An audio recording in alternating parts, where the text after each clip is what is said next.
दोस्तों आपण समस्त को आम चैनल क्रिएटिव एजुकेशन आइडिया को स्वागत। तेबे ओएसएस क्लास आम आज आरंभ आपंकर गत काल आरंभ होवार था कि आम करूँ जेहेतु ट्यूटर मैंने टे 4-5 मास व्यस्त थे एंड से आम मंडे रु स्टार्ट कर स्थिर करूँ। तो आप जॉइन करना जॉइन कर कही लास्ट डेमो क्लास आम नहीं आसबू ओडिया। तो आप देखी नियंतु एवं आम Hindi Sanskrit PT arts science PCM समस्त कंप्लीट ओएसएस क्लास नहीं आसू मैंने ओटेट एथर पेड कोर्स नहीं बहुत सक्सेस पाई आपण भी नियंतु डेमो क्लास देखो। Thank you. Hello everyone OSS state preparation आम करवा 2021 पाई सब्जेक्ट रहिबो ओडिया क्लास 1 पद विषय आज क्लास स्टार्ट करवा। देखंतु प्रथमे आम जानिबा अक्षर बा वर्ण कौन।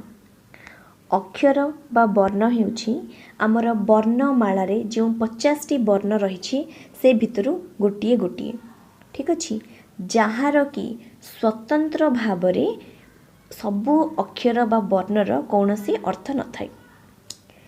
नेक्स्ट देखिबा शब्द कौन। शब्द हेउछि जेपरिकी शब्द कौन ना एक बा एकाधिक अक्षरर समष्टि कौनसी अर्थ प्रकाश करिले ताहा गोटिए शब्द हुए बोली आमे कहिबा। देखंतु ए जदि आमे कहिबा तार अर्थ आमे केही गोटे जन को कहूचे कथा आम सामने रे केही जने अछि केउ गोटे टॉपिक विषय आमे कहूचे। ओ दुईटी वाक्य को दुईटी पद मध्य संपर्क करने को दुईटी वाक्य मध्य संपर्क करने को आमे ओ व्यवहार करूँ। जदि आमे बालक बोली कहिबा ताहले आमे एहीपरि गोटे बालक विषय चिंता करिबा। जदि आमे कृषक कहिबा तबे एहीपरि गोटे कृषक विषय चिंता करिबा।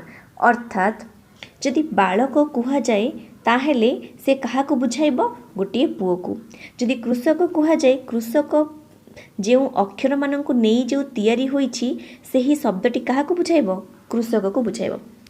जेहेतु एक बा एकाधिक वर्ण र समष्टि रे जो अर्थ प्रकाश करुछि ताहा जन को बुझाउछि किछि ना किछि तार गोटे मीनिंग अछि ठीक अछि सार्थक अर्थ प्रकाश करुछि तेबे आमे ताकू शब्द बोली कहबा। जदि कोनोसी वर्ण बा वर्ण समष्टि अर्थ प्रकाश करे नाही तेबे ताकू आमे शब्द बोली कहबा नाही। फॉर एग्जांपल गोएटी गो ए टी यार कौन सी मध्य अर्थ नहीं बा गोएटी शुणिले आम मानक मध्य कौन सी चिंताधारा आसे नहीं केउ एही शब्दटी एही पदटी आम बा एही वर्ण मानकर समष्टिटी शब्द पद बोली मध्य कहबानी वर्ण मानकर समष्टिटी आमर सह परिचित नुहे आमे यार कौन सी अर्थ जानी नहु। ठीक सही परी कबाल एहा मध्य केवल किछि वर्ण मानकर समष्टि किंतु शब्द नुहे। वाक्य रे व्यवहृत सार्थक शब्दर मूल रूप को प्रतिपादिक बोली कहा जाए। आमे आग को मध्य पढ़िबा जे क्रिया क्रिया पदर मूल रूप को धातु बा प्रकृति कहा जाए। ठीक सही परी शब्दर मूल रूप को प्रतिपादिक बोली कहबा। नेक्स्ट देखिबा पद। आमे अक्षर देखिले शब्द देखिले वर्तमान पद देखिबा। सार्थक शब्द वाक्य रे व्यवहृत हेले ताकू पद कहा जाए। सेही गोटे प्रकार शब्द ही वाक्य रे व्यवहृत हेबा पूर्वरु शब्द थिबो एवं वाक्य रे व्यवहार हेबा पर से पद होई जिवो।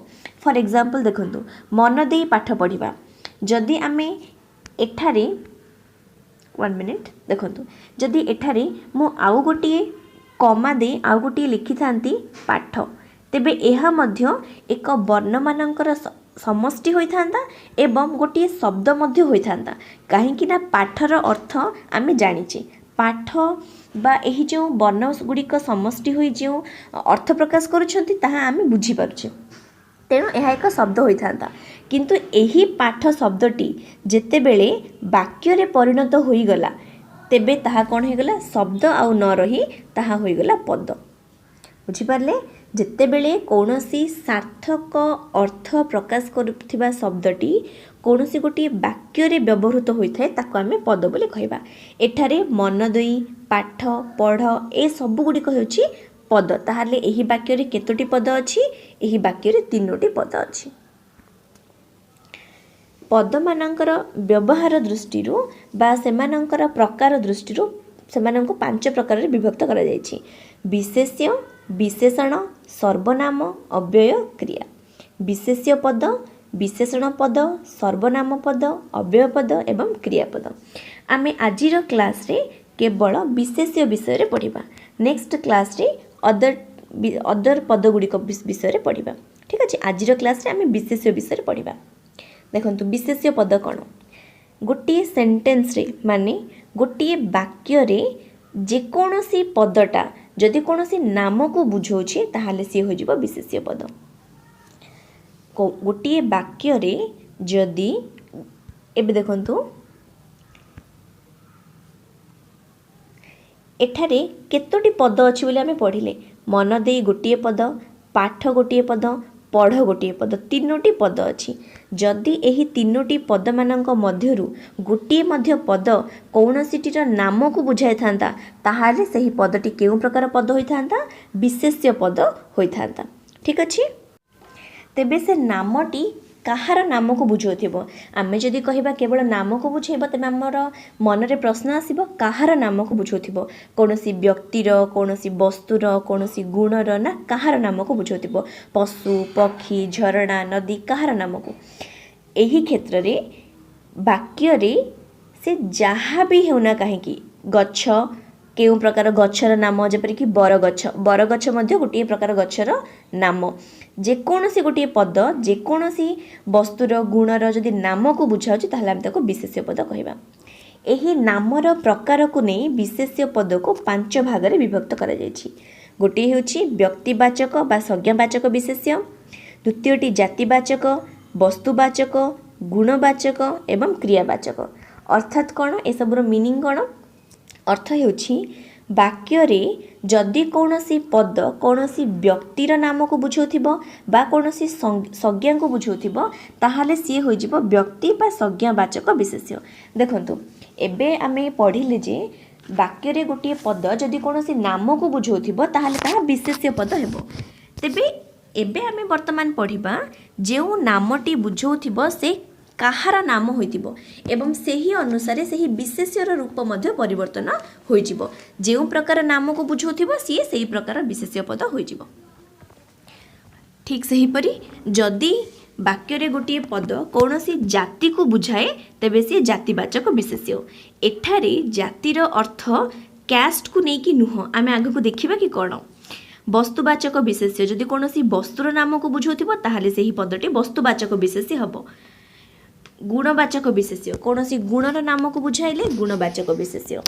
କ୍ରିୟାବାଚକ ବିଶେଷ୍ୟ କୌଣସି କ୍ରିୟାର ନାମକୁ ବୁଝାଇଲେ କ୍ରିୟାବାଚକ ବିଶେଷ୍ୟ। ଠିକ୍ ଅଛି, ଗୋଟେ କ୍ୱିକ୍ ରିଭିଜନ୍ ବର୍ତ୍ତମାନ ପର୍ଯ୍ୟନ୍ତ କରିଦେବା, ତାପରେ ନେକ୍ସଟ ଆମେ ଏହିସବୁ ବିଷୟରେ ଡିଟେଲ୍ସଲି ପଢ଼ିବା। ବର୍ତ୍ତମାନ ହିଁ ଗୋଟେ କ୍ୱିକ୍ ରିଭିଜନ୍ କରିଦେବା। ଦେଖନ୍ତୁ ଗୋଟିଏ ବାକ୍ୟ ଅଛି ଯେପରିକି ରାମ ବିଦ୍ୟାଳୟକୁ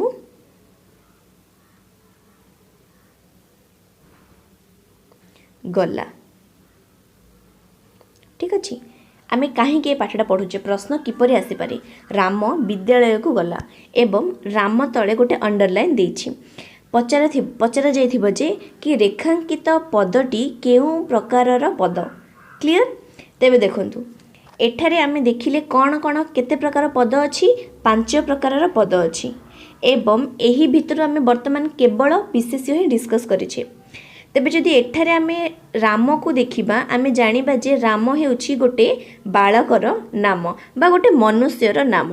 ତେବେ ଆମେ କ'ଣ ପଢ଼ିଲେ ଯେ ଯଦି କୌଣସି ନାମକୁ ବୁଝାଇଥିବ ତାହେଲେ ସେ କ'ଣ ହେବ? ବିଶେଷ୍ୟ। ଅର୍ଥାତ୍ ଏହି ଯେଉଁ 5 ପ୍ରକାରର ଅଛି ଏହି 5ଟି ମଧ୍ୟରୁ ଇଏ କ'ଣ ହୋଇଥିବ? ବିଶେଷ୍ୟ ହୋଇଥିବ। ଏତିକ ଆପଣ ବର୍ତ୍ତମାନ ଡିସାଇଡ୍ କରିଦେଲେ ଯେ ଏହି 5ଟି ମଧ୍ୟରୁ ବିଶେଷ୍ୟ, ବିଶେଷଣ, ସର୍ବନାମ, ଅବ୍ୟୟ, କ୍ରିୟା ଏହି 5 ଜଣ ମଧ୍ୟରୁ ରାମଟା କ'ଣ ହୋଇଥିବ? ଗୋଟେ ବିଶେଷ୍ୟ ପଦ। ବର୍ତ୍ତମାନ ଆମ କାମ ହେଲା ଏହା ଡିସାଇଡ୍ କରିବା ଯେ ଏହା ବିଶେଷ୍ୟ କିନ୍ତୁ କେଉଁ ପ୍ରକାରର ବିଶେଷ୍ୟ। କାହିଁକି ନା ବିଶେଷ୍ୟ ମଧ୍ୟରେ ମଧ୍ୟ ଆମେ ବ୍ୟକ୍ତିବାଚକ, ଜାତିବାଚକ, ବସ୍ତୁବାଚକ, ଗୁଣବାଚକ, କ୍ରିୟାବାଚକ ବିଶେଷ୍ୟ ପଢ଼ିଲେ। ତେଣୁ ଆମକୁ ବର୍ତ୍ତମାନ ଏହି ସବୁ ବିଷୟରେ ଡିସାଇଡ୍ ପଢ଼ିବାକୁ ପଡ଼ିବ ଯାହାଦ୍ୱାରା କି ଆମେ ଜାଣିପାରିବା ରାମଟି କେଉଁ ପ୍ରକାରର ବିଶେଷ୍ୟ। ବର୍ତ୍ତମାନ ମୁଁ କହିବି ନାହିଁ, ଯେତେବେଳେ ଆମେ ପଢ଼ିବା ଆପଣ ନିଜେ ମୁଁ ପୁଣି ଥରେ ସେହି କ୍ୱେଶ୍ଚିନ୍କୁ ରିଟର୍ନ ଯିବି। ନେକ୍ସଟ ପ୍ରଥମେ ପଢ଼ିବା ବ୍ୟକ୍ତିବାଚକ ବିଶେଷ୍ୟ ବା ସଂଜ୍ଞାବାଚକ ବିଶେଷ୍ୟ। ଦେଖନ୍ତୁ एठी मु किछि पिक्चर आपनको शो करछि मु गोटे गोटे कही कही जीवी आपण डिसाइड करेंगे। राम यही पिक्चर मानक मध्यरु किए आपणको राम भली लगुच माने एमानक भितर किए राम होइथिबो एक्जाक्टली यही बयटी होइथिबो राम। ताहापरे कोणार्क यही सबु भितरु केउंठी कोणार्क आपण माने कहिबे एटी कोणार्क। रामायण केउंठी रामायण एहिटी रामायण। महानदी केउंटी महानदी एइटी महानदी। हीराकुद डैम कोउटा हीराकुद डैम एइटा हीराकुद डैम। ठीक अछि एठारे राम गोटे व्यक्तिर नाम कोणार्क गोटे मंदिरर नाम रामायण गोटे ग्रंथर नाम हीराकुद गोटे डैम्र नदीबंधर नाम एवं महानदी गोटे नदीर नाम। तेबे एही ठारू आपण मन रखंतु जे जेकोनोसी नाम कोनोसी व्यक्तिर होइथिबो बा कोनोसी संज्ञा निरूपण कला भली होइथिबो तेबे सी होइजिबो व्यक्तिवाचक बा संज्ञावाचक विशेष्य। सेही अनुसार जदि आमे देखिबा तेबे एठारे जो राम बोली आमे देइथिले ताहा केउ प्रकारर विशेष्य होइजिबो ताहा होइजिबो व्यक्तिवाचक बा संज्ञावाचक विशेष्य। ठीक अच्छे नेक्स्ट देखु व्यक्तिवाचक बा संज्ञावाचक विशेष आम कौन पढ़िले जदि कौनसी निर्दिष्ट नाम को प्रकाश करथिबो गोटे पद तेबे ताहा व्यक्तिवाचक विशेष्य बोली आम ताको कहिबा एवं व्यक्तिवाचक विशेषर अन्य गोटे नामटी होची संज्ञावाचक विशेष्य। तेणु जदि कौनसी निर्दिष्ट व्यक्ति स्थान सहर पर्वत समुद्र नदी ग्रंथ यही सबुर नाम को प्रकाश करथिबो ताहले आमे ताको कोन कहिबा व्यक्तिवाचक बा संज्ञावाचक विशेष्य। नेक्स्ट देखंतु जातिवाचक विशेष्य। फर्स्ट आमे कोन पढिले एठारे जहाँ मध्य आपणकर टिके कन्फ्यूजन अच्छी मु जानी कौन कन्फ्यूजन थी ताहा एही जातिवाचक विशेष्य पढ़ा पर बुझा पड़ जाव। देखंतु आमे कौन पढ़िले व्यक्तिवाचक विशेष्य बा संज्ञावाचक विशेष्य पढ़िले वर्तमान आमे जातिवाचक विशेष्य पढ़िबा।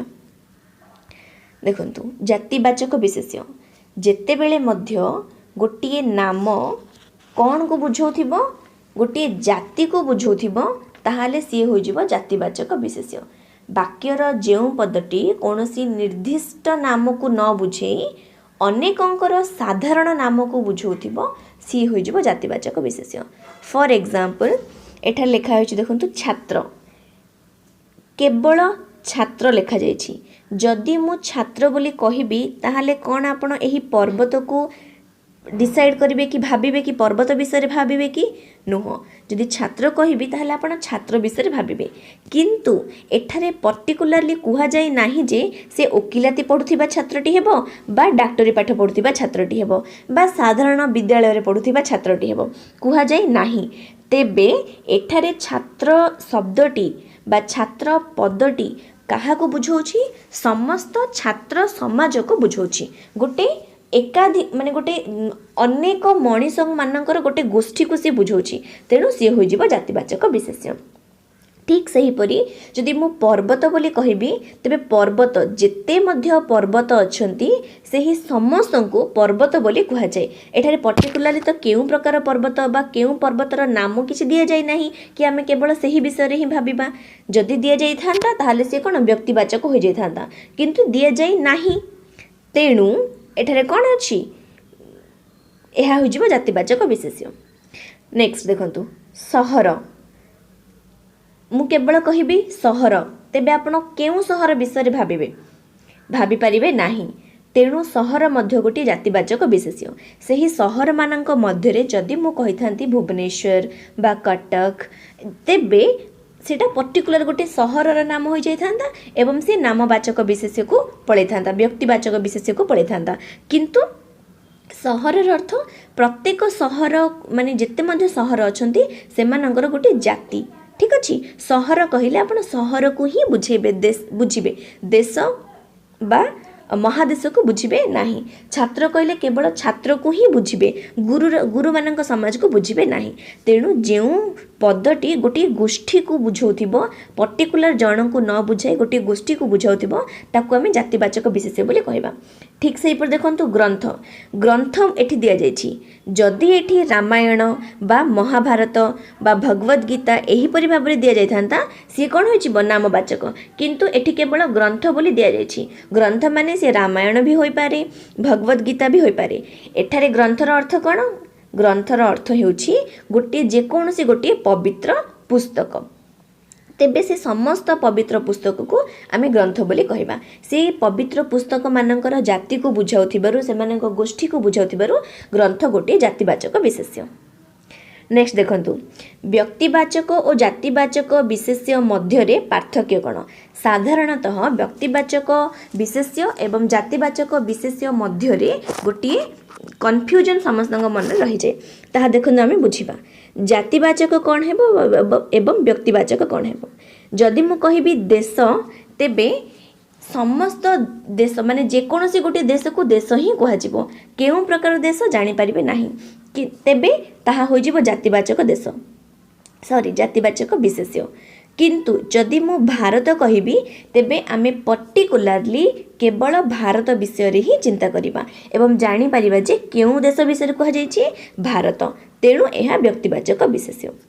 ठीक से हिपरि नदी कहिले जेते मध्य नदी अछंती पृथ्वी पृष्ठरे से समस्तंकर गोष्ठी को बुझाउछि, किंतु महानदी कहिले से केवल पृथ्वी पृष्ठरे गोटे नदी को ही बुझाउछि। भारत देश कहिले पृथ्वी पृष्ठरे गोटे देश को ही बुझाउछि। तेणु ताहा होई जिवो व्यक्तिवाचक। मनुष्य, समस्त मनुष्य जाति को मनुष्य बोली कहा जाए, किंतु गोपाल केवल गोटे मनुष्यर नाम। फूल, समस्त समस्त फूल को माने जेते मध्य प्रकार फूल अच्छा पृथ्वी पृष्ठ समस्ते फूल गोष्ठी अंतर्भुक्त, किंतु से भितर जदि मु गोलाप बोली कहबी, तेबे गोलाप फूल मानक भितर गोटे प्रकार फूलर नाम होइतिबारु से व्यक्तिवाचक विशेष्य। देखंतु नामवाचक विशेष्यटा बेले बेले जातिवाचक विशेष्य रूपे मध्य व्यवहार करा जाय। कारण कौन एवं कहीं किपरि आमे ताहा जानिबा ताहा मु कहूची।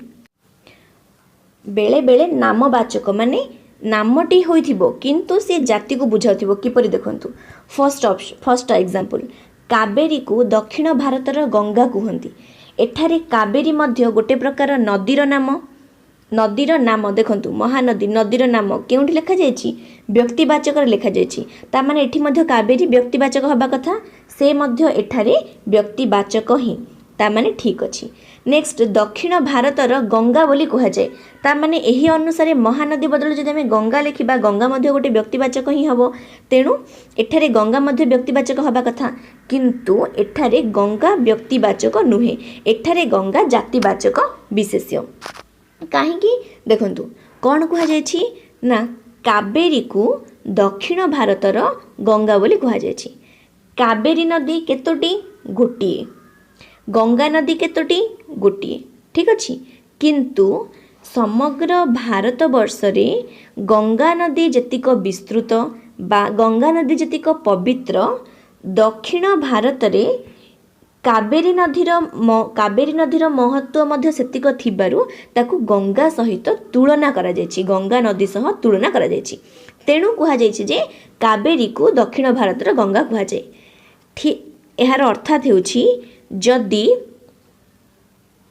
यार अर्थ होछि जदि कृष्णा नदी कावेरी नदी भली पवित्र होइजिवो बा गंगा नदी भली पवित्र होइजिवो, ताकू मध्य दक्षिण भारतर गंगा बोली कहा जाय परिबो। कावेरी नदी एवं गंगा नदी मध्य जेउ जेउ सामंजस्य रहिछि, सेही सामंजस्य कारणरू कावेरी नदी को दक्षिण भारतर गंगा कुहागला। ठीक सेही परी कृष्णा नदीर जदि सेतिक सामंजस्य आसीजिवो, महत्व आसीजिवो, ताकू मध्य गंगा कुहा जाय परिबो। जेकोसी रेखा जेकोसी नदी जेपरिक आमर नर्मदा ताप्ती सबू नदी मानकर जदि सेहीपरि गुण आसजिवो, सेमानकु मध्य गंगा कुहाजिवो। तेणु एही क्षेत्र रे गंगा गोटिए ही नदीर नाम, किंतु अनेक गुड़िए नदी, एटा कावेरी नदी, कृष्णा नदी नर्मदा नदी अनेक गुड़िए नदी को मध्य सेमानंकर सामंजस्य जदि गंगा नदी सह मिसिला अलग अलग स्थान रे सेमानंकु गंगा बोली कुहाजिबो। गंगा बोली माने से गंगा नुहे एठारे कावेरी प्रकृत रे गंगा नुहे किंतु गंगा सह तुलना करा जायछि। तेणु एठारे गंगा नामटी माने गंगा नदीर नामटी गोटे गोष्ठी को बुझाଉଛି सेमानंक पई गोटे आइडियल ये। तेणु एठारे गंगाटी जातिवाचक विशेष्य। ठीक सेहीपरि कटक को ओडिशार कलिकता बोली कुहाଯାଏ। देखंतु भारत रे कलिकतार महत्व जतिक रहिछि ओडिशा रे कटकर महत्व सेतिक रहिछि। तेणु कटक को ओडिशार कलिकता बोली कुहाଯାଏ। तार अर्थ कटक को कहा सहित तुलना करागला कलिकता सहित तुलना करागला। अर्थात जदि ओडिशार अन्य कोनोसी डिस्ट्रिक्ट गंजाम बौद्ध जगतसिंहपुर सेमिति ही फेमस हैला सेमिति ही बिजनेस करिला बा सेमिति ही डेवलप कला ताले से गुडी को मध्य भविष्यत रे ओडिशार कलिकता कहा जाय परिबो। तेनु कलिकता तो गोटिए किंतु अनेक डिस्ट्रिक्ट सेहीपरि भल काम कले सेही समस्त को कलिकता कुहाजिबो। तेणु एठारे कलिकता एक जातिवाचक विशेष्य। ठीक सेहीपरि गोपालटा ए जुगर दुर्योधन केवल गोटिए थिले किंतु वर्तमान आमर समाज रे जेते मध्य खल गर्वी एवं अहंकारी मनीष थांती सेमानंकु कहा सह तुलना करा जाय दुर्योधन सहित तुलना करा जाय। दुर्योधन गोटे किंतु सेही खल अहंकारी गर्वी एही समस्त गुण को नहीं जो गोटे जो मनीष माने एही गुणर अंतर्गत आस्थांती से माने गोटे जातिर एवं से माने केउ जातिर दुर्योधन जातिर माने दुर्योधन भली से माने खल। तेणु एठारे दुर्योधन कलिकता एवं गंगा नाम होइथिले मध्य जातिवाचक विशेष रूपे व्यवहार करा जाय थाए।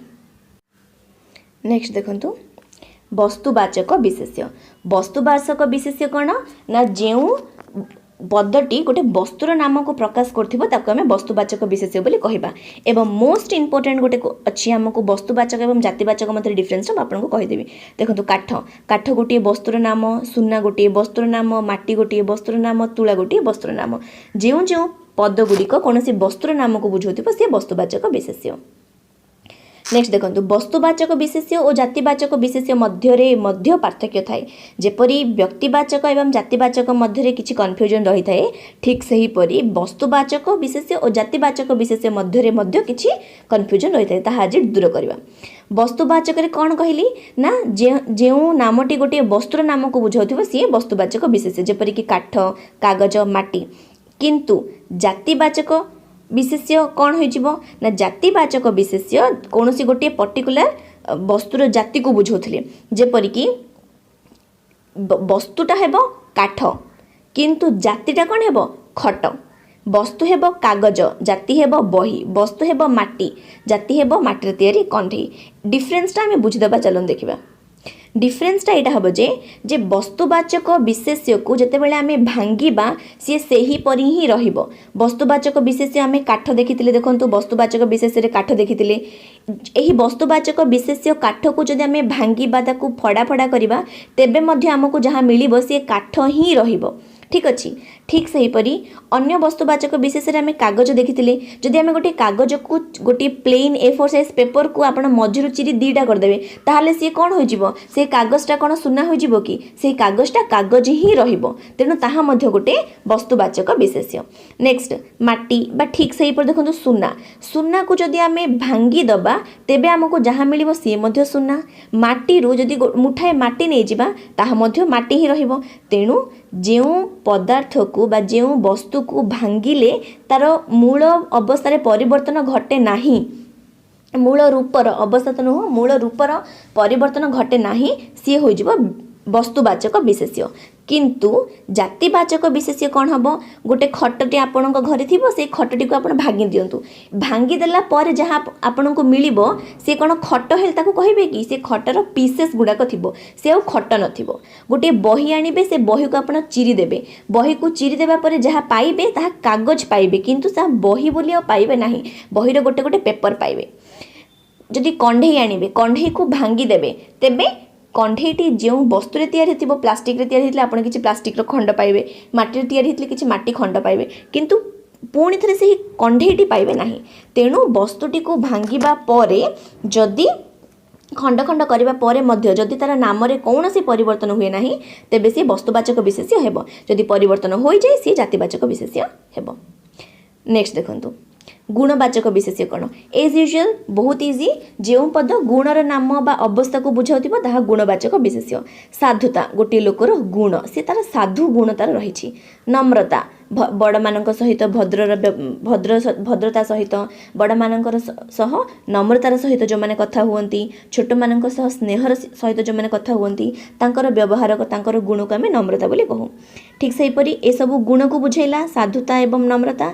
ठीक से परी बाल्य बाल्य होची गोटे अवस्था माने मनुष्य जीवनर बाल्यावस्था कैशोर अवस्था वृद्धावस्था एही सब अवस्था जदि कोनोसी वाक्य रे कोनोसी पदटी कोनोसी गुण को बुझौथिबो बा कोनोसी अवस्था को बुझौथिबो तेबे ताहा होई जिवो गुणवाचक विशेष्य। ठीक अछि। नेक्स्ट देखंतु क्रियावाचक विशेष्य जो पद कौनसी क्रियार नाम को बुझाउथिबो ताहा क्रियावाचक विशेष्य होइतिबो। वाक्य रे गोटे पदटी जदि क्रिया को बुझाउथिबो जेपरि कि भ्रमण करिबा पठन करिबा विश्राम नेबा कांदिबा रांधणा रांधिबा एही परि क्रिया को बुझाउथिबो ताहाले ताहा होई जिवो क्रियावाचक विशेष्य। ठीक अछि। आज क्लास में कौन कौन पढ़िले गोटे रिविजन क्विक नहीं जिबा। अक्षर पढ़िले एवं एक बा एकाधिक अक्षर समष्टि अर्थ प्रकाश करथिबो ताहाले से कौन हो जिवो शब्द बोली पढ़िले। शब्द जदि अर्थ प्रकाश करू नाही तेबे से शब्द होई परिबो नाही। शब्दर मूल रूप को कौन कहिबा प्रातिपादिक। नेक्स्ट देखंतु पद काहा को कहिबा शब्द जतेबेले वाक्य रे व्यवहृत होई जिवो ताहा कहिबा पद। पद वाक्य रे जेतोटी थाए पद ताकू वाक्यर पद कुहा जाय। देखंतु पद केते प्रकारर 5 प्रकारर विशेष्य विशेषण सर्वनाम अव्यय क्रिया एही 5 प्रकार पद मध्यरु आमे केवल आज विशेष्य पद विषय पढ़िले। विशेष्य पद कौन जो वाक्यर जो पद कौन से गोटे नाम को बुझाउथिबो सी हो जिवो विशेष्य। विशेष्य पद केते प्रकारर अछि विशेष्य पद 5 प्रकारर अछि। व्यक्तिवाचक जातिवाचक वस्तुवाचक गुणवाचक क्रियावाचक। जी व्यक्ति बा संज्ञार नाम को बुझाउथिबो व्यक्तिवाचक। जी जाति को बुझाउथिबो जातिवाचक। जी एकाधिक को बुझाउथिबो से जातिवाचक एवं जी केवल गोटिए को बुझाउथिबो से हो जिवो व्यक्तिवाचक। एवं नामवाचक हेई मध्य किपरि जातिवाचक रूपे व्यवहार करा जे ताहा मध्य आमे देखिले। नेक्स्ट देखंतु वस्तुवाचक जहाँ को आमे भांगिबा द्वारा आमे तार नाम रे कोनोसी परिवर्तन घटिबो नाही। काठटी को भांगिले आमे फड़ार काठ ही पाइबा। सुनाटी को बा सुना बिस्किट को भांगिले आमे सुना ही पाइबा। माटी को भांगिले आमे माटी ही पाइबा तेबे ताहा हो जिवो वस्तुवाचक विशेष्य। वस्तुवाचक विशेष्य एवं जातिवाचक विशेष्य मध्य आमे जानिले जहाँ भांगिबा परे मध्य परिवर्तन हुए नाही नाम रे ताहा वस्तुवाचक। जहाँ परिवर्तन होई जाए ताहा जातिवाचक। डिफरेंस मध्य देखिले गुणवाचक जी विभिन्न गुण को बुझाउथिबो सी हो जिवो गुणवाचक। जी विभिन्न जे वाक्यर जो पदटी कोनोसी क्रिया को बुझाउथिबो कार्य को बुझाउथिबो काम को बुझाउथिबो सी हो जिवो क्रियावाचक। आई होप क्लास टी आपण मानकु भल लागिथिबो। Thank you so much.